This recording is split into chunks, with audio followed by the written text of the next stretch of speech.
We all easy on him. We can smartify the questions now.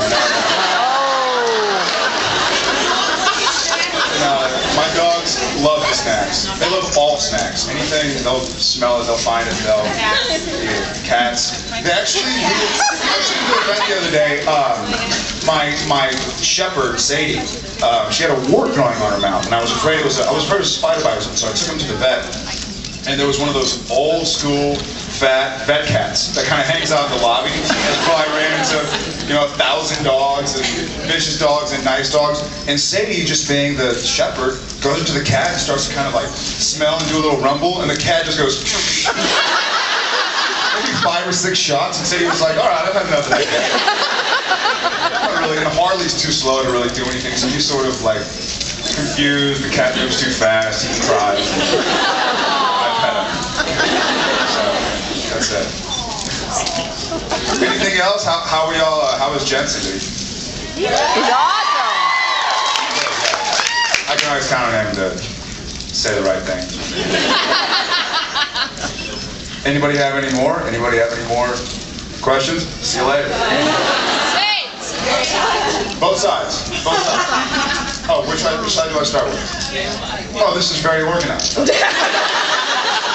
I was trying to find out which were camera phones and which were microphones. Hi. Hi, I'm Jen. I wasn't really expecting to switch, so... I can play, Jensen.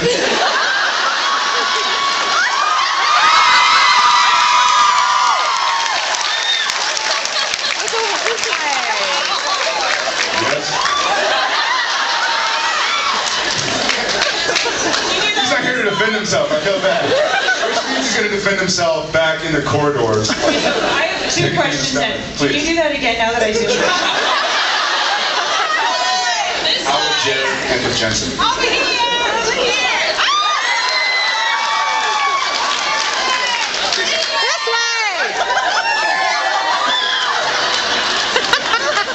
Oh my God, he is so funny.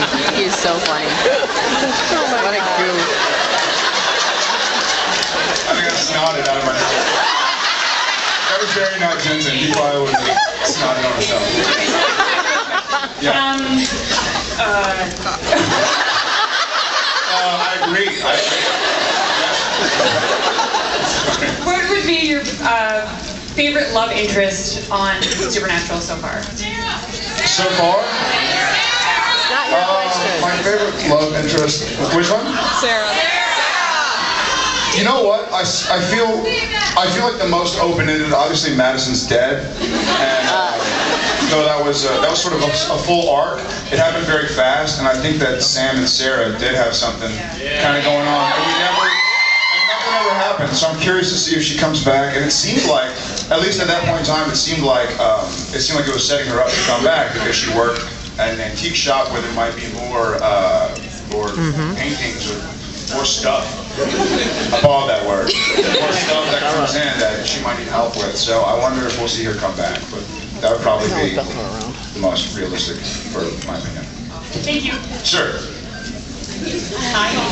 I have 2 questions. Okay. A friend of mine would like to know if you could have dinner with any person, living, dead, or fictional, who would it be? And I would like to know who choreographed the love scene in her heart.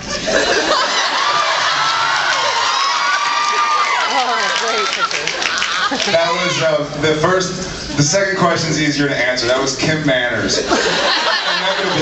Inevitably, it's, I mean, kissing on screen is awkward enough because you're sort of like, I want to look cool, I want to be like hot and sexy, and I want to like get that right emotion.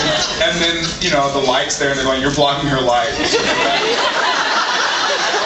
Like, okay, yeah, no, lean in, turn your head more. Like, okay, yeah, still look good, still look, yeah. So that's odd enough, and so now take a lot of clothes off, and then you're like, where can you see? Can you see my forearm? No, so I don't even flex my forearm. Just like that. Can you need abs? Shannon, my makeup artist, Shannon, give me some paint. And so it's though it looks fine on screen, it's inevitably very awkward, and it's always like, she was a very sweet girl, but it's like, you know, I'm sorry, like, nice to meet you, okay. It's odd and it's awkward, so they have to be very choreographed. But Kim Manners did that. And the living dead, or you know what? This is just something out of my own curiosity, and I love my family, and I never got to meet my dad's dad, so I'd like to go back and see.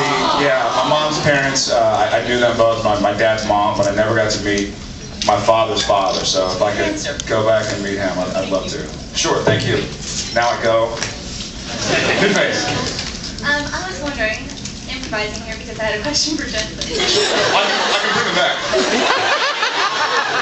But you can't if you want to, but I was wondering what your favorite practical joke was that you played. My favorite practical joke was that I played, you know what, I still say Kim Manners, wants to go back to Kim, we always have a lot of fun with him on set, and last year we threw him into, when we were doing No Exit, which was the one where they were in the walls, Joe and Dean, there was a tube that they built on set that had water all through it, and so we had to crawl through it, and we're all getting wet, and our knees are getting all scuffed up, and Manners is laughing, and so Jensen and myself and two of my buddies, my buddy Jordan, my buddy Logan, who were in town visiting, picked up Kim, who as it is already, you know, 5'6" and much smaller than any of us, and so he's like 110 pounds or something, so we grab him, and he's like, I'll kill you all.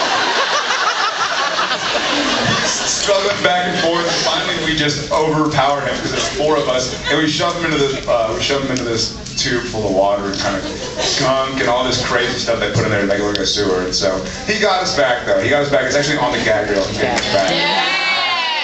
So he had the last laugh, but we still have to get it back for that. We're biding our time. Yeah. Thank you. Hi. I'm Maria. Hi Maria. I'm Jerry. Hi, I'm Nikki.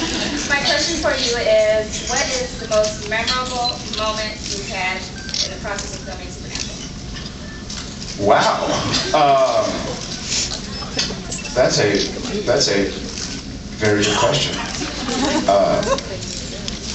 You know what? It's not really been one moment, but it's been maybe a series of moments. This is what pops up in my head of when you kind of realize that what you're doing, such as right now, this very second, when you realize that what you're doing is reaching people, and people are actually watching and enjoying your work and getting along with their stories, and you'll read this letter or you'll hear from this fan or this person that says, you know, listen, it's something that I can watch with my brother, we used to not get along, it's something I can watch with my father, it's something I can watch with my sister, it's something, like, we'll turn the phones off and, you know, we'll lock our doors and everybody knows not to call us.